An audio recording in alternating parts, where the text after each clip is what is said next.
तो आज की क्लास को हम लोग शुरू करते हैं। और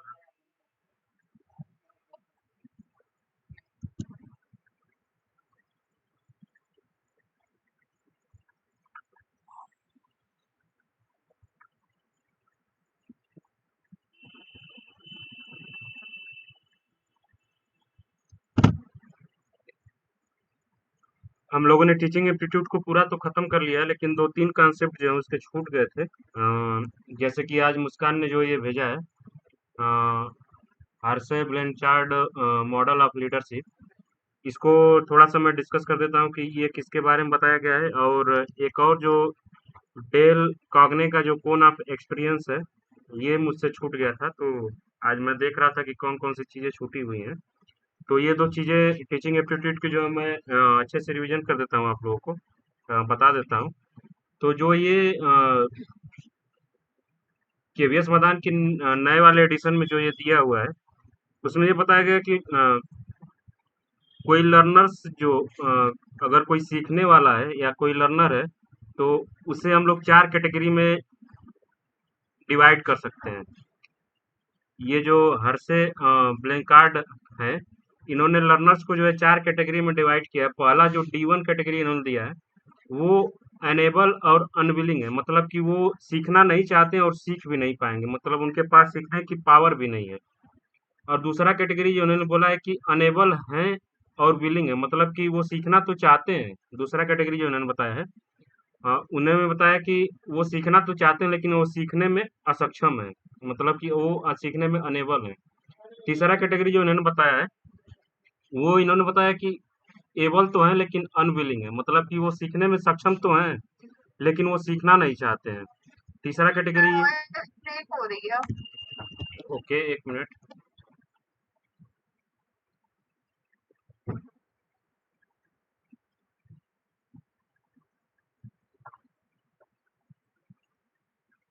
अब आवाज सही जा रही है? अब आवाज सही जा रही है आप लोग के पास? Yes sir. ओके। तीसरा कैटेगरी जो उन्होंने बताया है कि वो सीखने के लिए एबल तो हैं लेकिन वो सीखना नहीं चाहते, वो सीखने की इच्छा उनके अंदर नहीं हो रही है। और चौथा कैटेगरी जो उन्होंने बताया है कि वो एबल भी हैं और विलिंग में, मतलब वो सीखना भी चाहते हैं और सीखने में सक्षम भी हैं। तो ये चार कैटेगरी उन्होंने बताया कि चार कैटेगरी के लर्नर्स होते हैं, और उनको जो है इन चार मेथड्स से जो है उन्हें सिखाया जा सकता है। वो टीचिंग लर्निंग का प्रोसेस जो है, उनके लिए इन्होंने ये चार मेथड बताया कि इन इन अप्रोचेज को एडॉप्ट करना चाहिए। तो मतलब पहला जो है, डी1 कैटेगरी जो है, जो अनेबल है अनविलिंग है, उनके लिए डायरेक्टिंग, मतलब उन्हें डायरेक्शन का डायरेक्शन देना पड़ेगा। दूसरा है कि अनेबल है विलिंग है, मतलब वो सीखने के लिए अनेबल है लेकिन उनके अंदर सीखने की इच्छा है, तो उनके लिए कोचिंग मेथड को बताया इन्होंने कि अपनाना चाहिए। तीसरा जो है कि वो एबल हैं अनविलिंग है, मतलब वो सीखने के लिए सक्षम तो हैं लेकिन वो सीखना नहीं चाहते, उनके लिए इन्होंने बताया कि सपोर्टिंग मेथड को अपनाना चाहिए। और चौथा जो इन्होंने बताया कि एबल भी है और विलिंग भी है, उनके लिए डेलीगेटिंग मेथड को अपनाना चाहिए। एग्जाम्पल की इन्होंने बताया कि if a candidate is able to unwilling able and unwilling, he must be supported. हम लोग देख सकते हैं कि अगर कोई का लर्नर है जो अनेबल है लेकिन अनविलिंग है, उसे हम लोग सपोर्टिंग मेथड से जो है सारी चीज़ों को सिखा सकते हैं। और इसके बाद है कि एबल और willing candidate must be delegated. जो एबल भी है और विलिंग भी है, उसे हम लोग डेलीगेटिंग मेथड्स के माध्यम से उसे सारी चीज़ों को सिखा सकते हैं। क्या सबको क्लियर हुआ? हालांकि अभी इस। सर एक बार D4 फिर से समझा दीजिए। ओके। डी4 का मतलब ये है कि कुछ कैंडिडेट ऐसे होते हैं जो सीखने के लिए सक्षम है और वो सीखना भी चाहते हैं नई नई चीज़ों को। तो उनके लिए बताते हैं कि हर्षे ब्लैंकार्ड जो है, ये बताते हैं कि ऐसे कैंडिडेट्स या ऐसे लर्नर जो हैं, उनके लिए डेलीगेटिंग अप्रोच को हम लोगों को एडॉप्ट करना चाहिए। जो सीखना भी चाहते हैं और सीखने के लिए सक्षम भी हैं, उनके लिए डेलीगेटिंग मेथड को एडॉप्ट करना चाहिए। तो इस तरीके से हम लोग इससे अगर देखें कि क्वेश्चन कैसे बनाया जा सकता है, तो D1, D2, D3, D4 और S1, S2, S3, S4 ऐसे यहाँ सामने सामने दे देगा। और मुझे लगता है कि इससे मैच द फॉलोइंग वाला क्वेश्चन को बनाया जा सकता है। जैसे एक तरफ ये चारों दे दे और एक तरफ ये बोलेगा कि मैच द फॉलोइंग। तो इसको आप लोग थोड़ा सा याद रखिएगा कि अनेबल अनविलिंग के लिए डायरेक्टिंग मेथड, अनेबल विलिंग के लिए कोचिंग मेथड, एबल अनविलिंग के लिए सपोर्टिंग मेथड और एबल विलिंग के लिए डेलीगेटिंग मेथड। ओके, सबको क्लियर हुआ?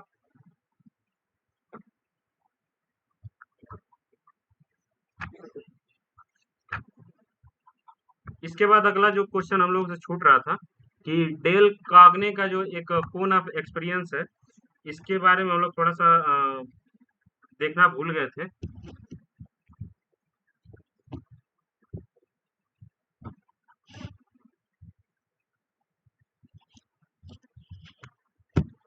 इस इस फिगर को देख के कोई हमें कुछ बता सकता है कि इससे वो क्या क्या दिखाई दे रहा है इसमें?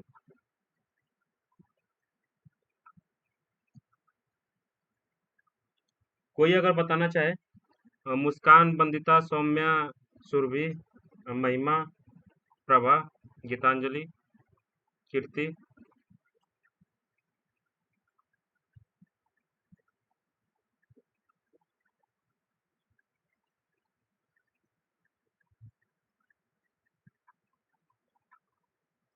आवाज जा रही है हमारी ना?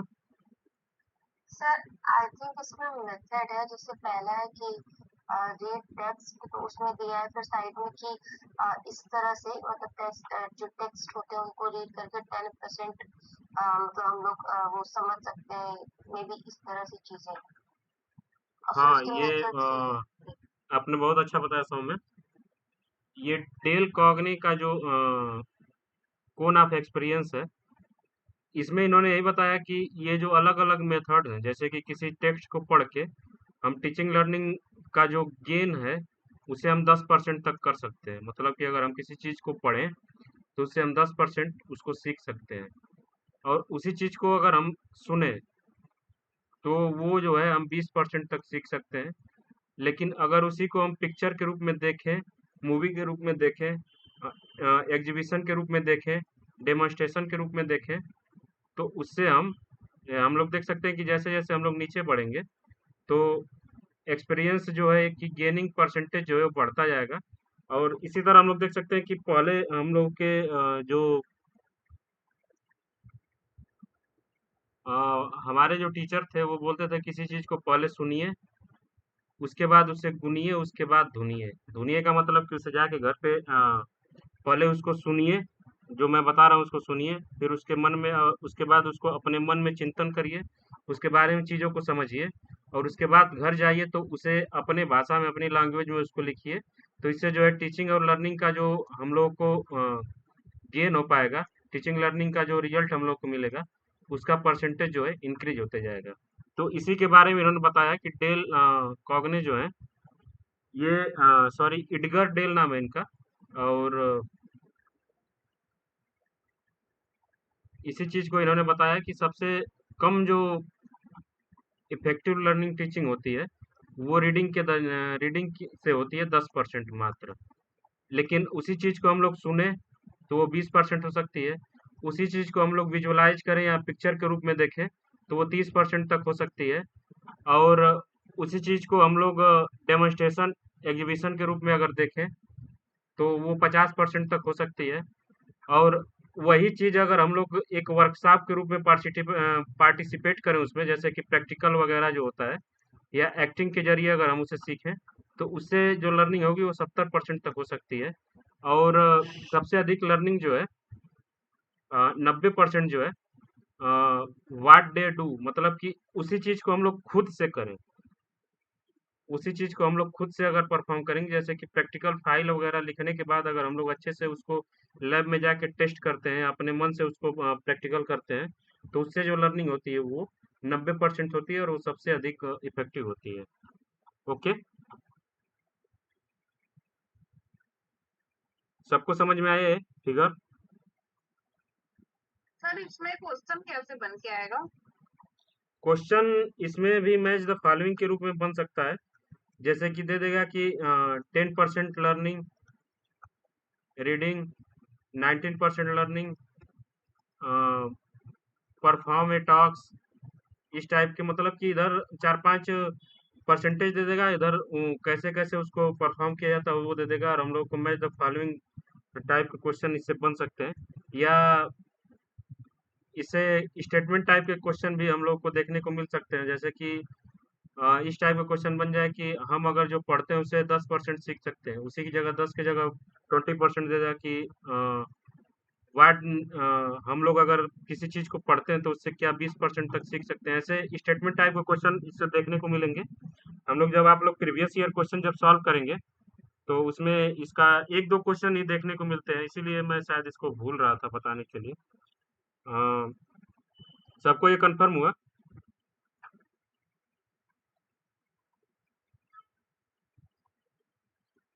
मुस्कान कुछ बोल रही है कि sir it means according to Dale cone experience practical learning more important and crucial than theory.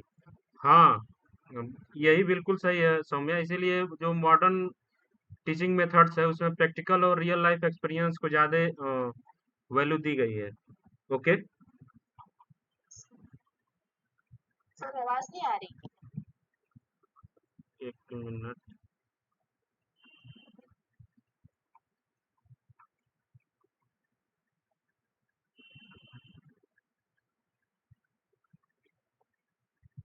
अब आवाज सही जा रही है? Yes sir. ओके। पीपीटी सबको दिखाई दे रहा है ना? ओके। तो ये दो चीजें हम लोग छूटी हुई थी, और एक क्वेश्चन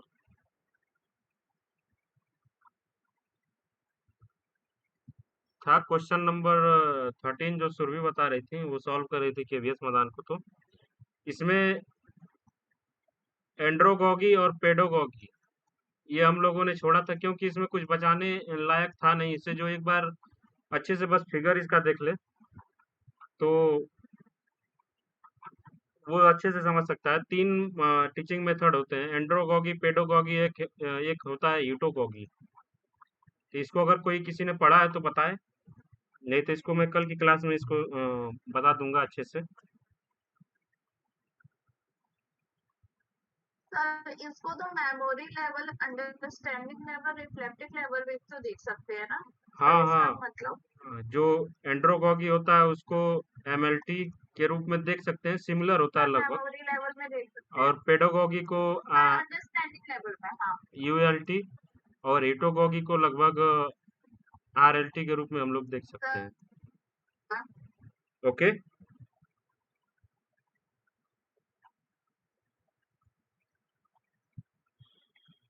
और किसी को किसी टॉपिक पे डाउट?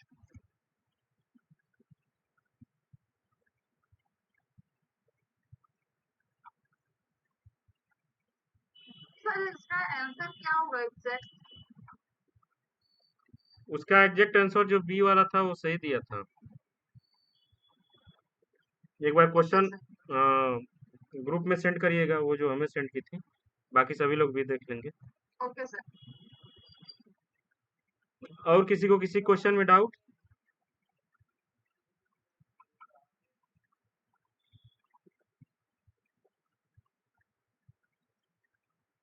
ठीक है, फिर हम लोग आगे बढ़ते हैं, और आज हम लोग कम्युनिकेशन को शुरू करेंगे।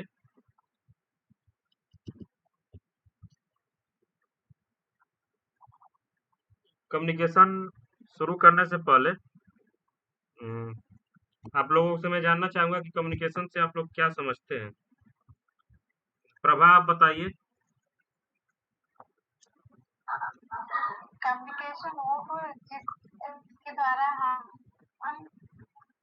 can communicate to, we can express our uh, thought. Thank you. Okay, बहुत अच्छा। और कोई बताना चाहे कम्युनिकेशन, कम्युनिकेशन से आप क्या समझती हैं? सर अपने विचारों को एक दूसरे से आदान प्रदान करना। ओके।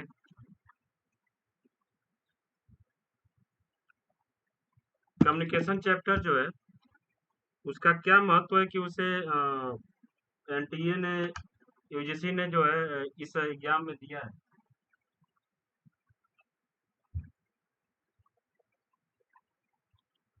कोई बता सकता है? मुस्कान बता रही है communication is the means through which share our ideas and thought etc। बहुत अच्छा मुस्कान।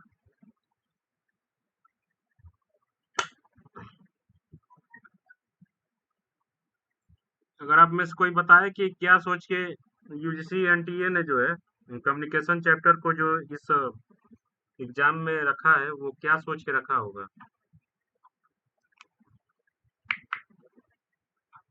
क्योंकि कम्युनिकेशन के लिए आइडियाज एक्सचेंज होते हैं, जो कॉलेज में जो प्रोफेसर हैं वो ऐसे ही तो पढ़ाएंगे, इंफॉर्मेशन पास कैसे किया जाए जो लर्नर उसको अच्छे से ग्रैब कर सकते हैं, वो इसलिए भी इम्पोर्टेंट है पढ़ना। ओके, बहुत अच्छा कीर्ति। हम फिर लोग क्वेश्चन आंसर के थ्रू भी समझ सकते हैं, जैसे टीचर से कोई क्वेश्चन पूछा और स्टूडेंट आंसर दे, फिर वो भी हो सकता है कम्युनिकेशन। ओके,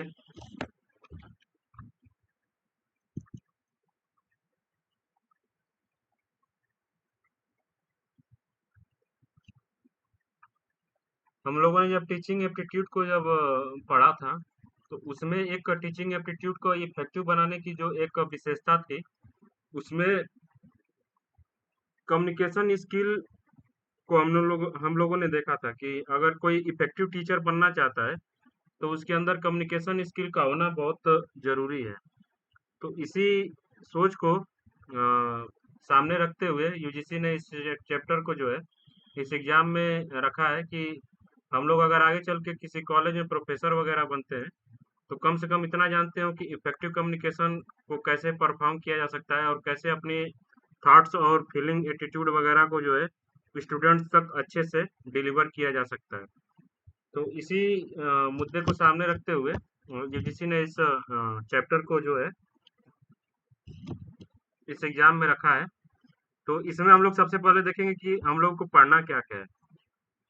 हम लोग पढ़ेंगे कम्युनिकेशन का मीनिंग क्या है, कम्युनिकेशन के विशेषताएं क्या क्या हैं, टाइप ऑफ कम्युनिकेशन, कम्युनिकेशन कितने प्रकार के होते हैं, मॉडल ऑफ कम्युनिकेशन, कौन कौन से कम्युनिकेशन के मॉडल हैं, उसके बाद इफेक्टिव कम्युनिकेशन क्या होता है, उसकी कौन कौन सी विशेषताएं होती हैं, कौन कौन सी ऐसे बैरियर्स हैं जो इफेक्टिव कम्युनिकेशन के लिए बाधक बनते हैं, बैरियर्स ऑफ कम्युनिकेशन देखेंगे हम लोग। इसके बाद मास मीडिया एंड सोसाइटी के बारे में हम लोग को पढ़ना है। तो इतने सारे चार ही पॉइंट है इसमें जो हम लोग लगभग इस वीक में खत्म कर देंगे कम्युनिकेशन चैप्टर को। तो मीनिंग को हम लोगों ने समझ लिया कि कम्युनिकेशन की क्या मीनिंग हो सकती है। कम्युनिकेशन जो है सॉरी, सबसे पहले हम लोग अपना देखेंगे कि बिना पढ़े इस चैप्टर को हम लोग इससे कितना क्वेश्चन सॉल्व कर सकते हैं। तो पहला क्वेश्चन आप लोग देखिए और इसको बताइए कि इसका आंसर क्या हो सकता है।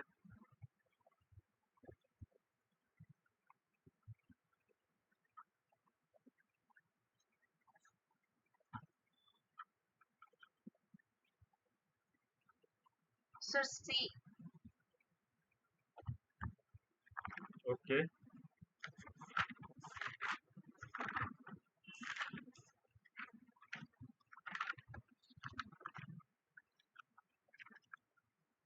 सर सी।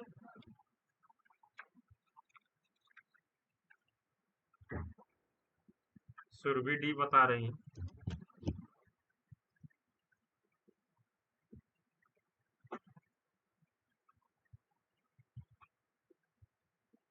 सुरभि, अगर मैं आपसे फोन से बात कर रहा हूँ तो आप हमारे फिजिकल कंडीशन को कैसे देख सकती हैं, लेकिन मैं तो कम्युनिकेशन कर रहा हूँ आपसे, इसलिए जो है ऑप्शन नंबर डी जो है वो गलत हो जाएगा और सबसे अच्छा जो है ऑप्शन इसमें सी है। ओके, बहुत अच्छा वंदिता, ऑप्शन सी इसका जो है बिल्कुल सही है कि psychological condition of person who communicates. अगर किसी से हम direct face two way communication कर रहे हैं, डायरेक्ट कम्युनिकेशन, तो उसके साइकोलॉजिकल कंडीशन को हम अच्छे से समझ सकते हैं और उसे ध्यान में रख के उससे हम वैसी बात की आशा कर सकते हैं। जैसे कि कोई अगर टीचर है तो वो किस तरीके से बोलेगा, ये हम सोच सकते हैं कि ये टीचर है तो ये इस लिमिट तक बोल सकता है, बात कर सकता है। वहीं अगर कोई गुंडा वगैरह है तो उसके साइकोलॉजिकल कंडीशन को हम लोग अच्छे से जान सकते हैं कि ये इस टाइप का व्यक्ति है, तो ये कैसा हम लोगों से बातचीत कर सकता है। तो इसी चीज को ऑप्शन नंबर क्वेश्चन नंबर 1 में जो है ऑप्शन नंबर सी बिल्कुल सही है। दूसरा क्वेश्चन हम लोग देखेंगे कि a negative reaction to a mediate communication is describe as.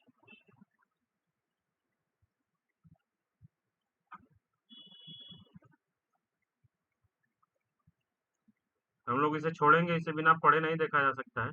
Option number 3 question number 3 देखेंगे कि एक good communicator is one who offer to his audience.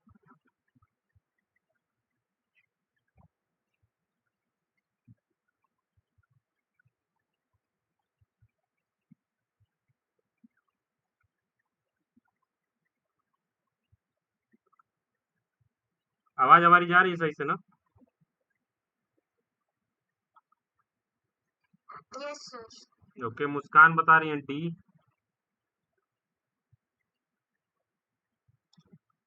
D कैसे हो सकता है मुस्कान? अगर हम एक ही फैक्ट को बार बार आपके सामने रिपीट करें तो आप बोलेंगे कि बहुत बोरिंग पर्सन है ये, या एक ही चीज को बार बार रिपीट कर रहा है, तो ये गुड कम्युनिकेशन स्किल नहीं है। गीतांजलि सी बता रही हैं। सर सी। ओके, लेकिन इसका जो सही ऑप्शन है ऑप्शन नंबर ए है।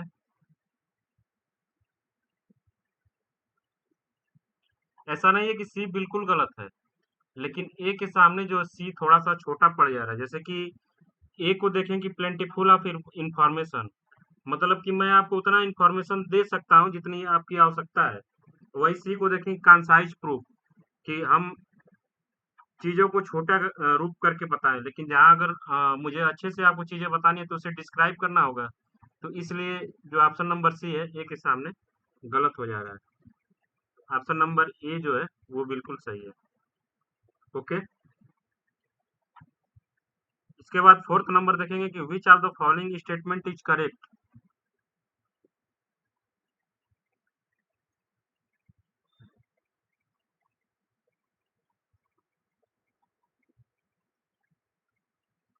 सी, ऑप्शन सी। ओके, हम लोग देखेंगे।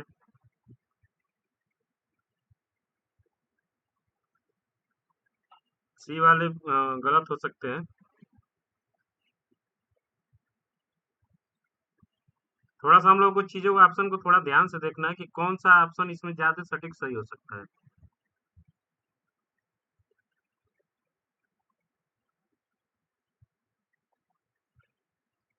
अगर मान लीजिए कि सी जो बोल रहे हैं कि सॉफ्ट स्पोकन, मतलब जो मीठा बोलता हो, तो इस मामले में अगर कोई आर्मी का ऑफिसर है या कोई क्या बोलते हैं रक्षा आर्मी ऑफिसर को ले सकते हैं।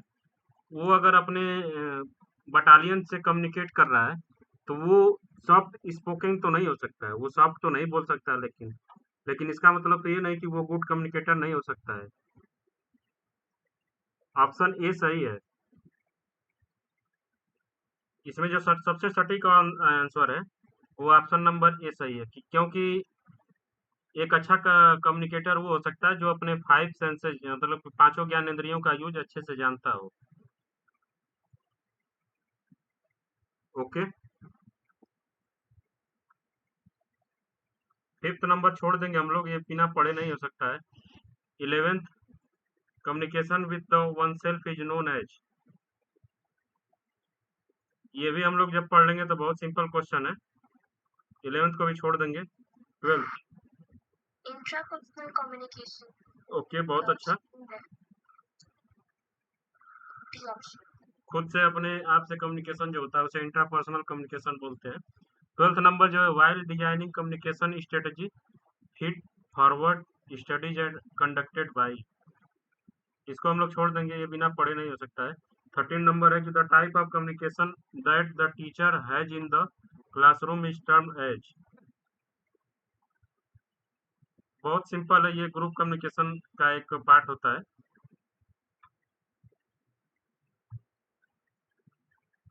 टीचर अगर किसी क्लासरूम में है तो वो इंटरपर्सनल कम्युनिकेशन में होता है कि दो लोग आमने सामने होकर बात कर रहे हैं। मास कम्युनिकेशन में कि पूरी एक बहुत बड़ी भीड़ से कोई बातचीत कर रहा है। ग्रुप कम्युनिकेशन जो होता है कि कुछ लोगों के ग्रुप में आपस में बातचीत हो रही है, तो जो क्लासरूम होता है वो उसमें ग्रुप कम्युनिकेशन को फॉलो किया जाता है। ये 13 नंबर है। 14 नंबर हम लोग देखेंगे कि Chinese cultural revolution leader Mao Zedong use a type of communication to talk a message is known as.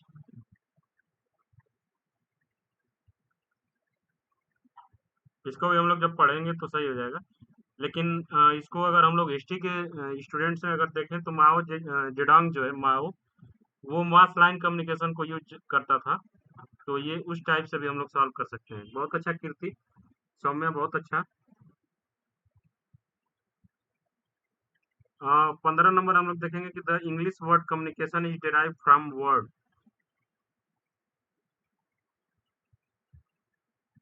Sir A. ये इसका बिल्कुल सही है। लैटिन भाषा में कम्युनिकेशन जो है वो लैटिन भाषा की कम्युनिस वर्ड से डिराइव्ड हुआ है, और इसका एक और मतलब होता है कि कम्युनिकेयर। तो ये कुछ क्वेश्चन से हम लोग देखें कि इस चैप्टर से हम लोग किस टाइप के क्वेश्चन देखने को मिल सकते हैं। तो आज की क्लास को हम लोग शुरू करते हैं। कुछ और क्वेश्चन है जिसे हम लोग बाद में देखेंगे। सबसे पहले कम्युनिकेशन शुरू करने से पहले हम लोग कम्युनिकेशन के बेसिक स्ट्रक्चर या एलिमेंट्स के बारे में देखेंगे कि अगर कोई कम्युनिकेशन हो रहा है तो उसमें कौन कौन सी चीजें हो सकती हैं। जैसे कि यहाँ हम लोग देखेंगे कि अगर हमें किसी से बात करना है तो हम सेंडर हो गए, और हमने क्या बात करना है ये अब जब हम सोचेंगे तो वो इनकोडिंग हो गया। हम उससे जब बात करेंगे वो मैसेज है। मैसेज पास करने के लिए एक चैनल की आवश्यकता होती है जिसके माध्यम से मैसेज उसके तक पहुंचता है। उसके बाद जब मैसेज उसे पहुंचता है तो वो उस मैसेज को डिकोड करता है, उसे समझता है कि हम कहना क्या चाहते हैं। फिर वो डिकोड करने के बाद मैसेज जो है रिसीवर के पास जाता है। जब रिसीवर उसे गेन कर लेता है तो वो फिर से फीडबैक प्रोवाइड कराता है किसको, सेंडर को, कि हाँ तुमने जो कहा वो हमें समझ में आ रहा है। तो क्या ये बेसिक एलिमेंट कम्युनिकेशन का सबको समझ में आया? नहीं सर, एनकोडिंग क्या है? ओके।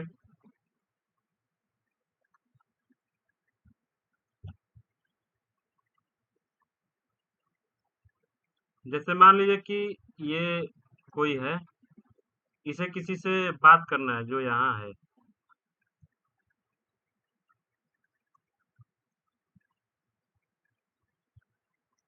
तो ये सेंडर हुआ, सबको ये पता है ना। जो मैसेज सेंड करता है उसे सेंडर बोलेंगे, ठीक है। जी। और सेंडर जो है मैसेज को सेंड करने से पहले सोचता है। जैसे कि हम लोग किसी से व्हाट्सएप से बात करते हैं तो हमें क्या टाइप करना है ये हम लोग पहले अपने मन में सोचते हैं, फिर उसे टाइप करते हैं। तो जो ये प्रोसेस है मन में सोचने का और टाइप करने से पहले का, वो होता है कि हम लोग मैसेज को इनकोड करते हैं, मैसेज को बनाते हैं। तो ये हो गया इनकोडिंग, ठीक है। अब समझ में आया सबको इनकोडिंग? जी। किसी को मैसेज सेंड करने से यस। पहले हम उसके बारे में सोचते हैं कि इस बात को हमें कैसे उसे समझाना है। जैसे कि अगर कोई गूंगा व्यक्ति या बहरा व्यक्ति है, उसे कि हमें कुछ मैसेज प्रोवाइड कराना होगा, तो उसे बोलने से पहले हम लोग सोचेंगे कि इसके उसे हम कैसे इस शब्द को बोलें कि वो समझ पाए। तो ये जो प्रोसेस है उसे हम इनकोडिंग बोलते हैं। इनकोडिंग करने के बाद हम किसी न किसी चैनल का यूज करते हैं जिससे कि वो मैसेज उसके पास तक जा सके। जैसे कि वो चैनल हमारी आवाज हो सकती है, आवाज के माध्यम से उसे हम मैसेज प्रोवाइड करा सकते हैं। कोई वीडियो मैसेज हो सकता है, इस समय जैसे कि टेलीग्राम वगैरह, ये व्हाट्सएप मैसेंजर, ये सब जो है, ये एक चैनल के रूप में हम लोग के काम आते हैं, जिससे कि जो मैसेज को सेंडर से लेके रिसीवर तक ले जाने में मदद करता है, उसे हम चैनल बोलते हैं।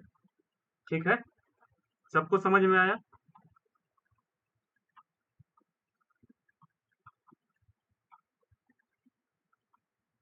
आवाज जा रही है हमारी ना? सर समझ में आया। ओके,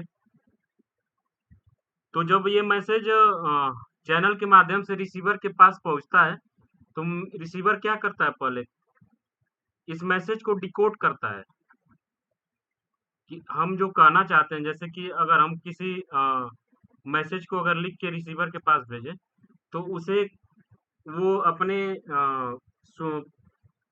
जब उसके पास मैसेज जाएगा, तो सबसे पहले उसको डिकोड करेगा। वो समझना चाहेगा कि हम उससे कहना क्या चाहते हैं। तो जब इसको वो समझ जाएगा, तो इस प्रोसेस को जो है हम क्या बोलते हैं? डिकोडिंग। डिकोडिंग करने के बाद मैसेज डिकोड हो जाएगा। उसके बाद रिसीवर उस मैसेज जो है रिसीवर तक जाएगा।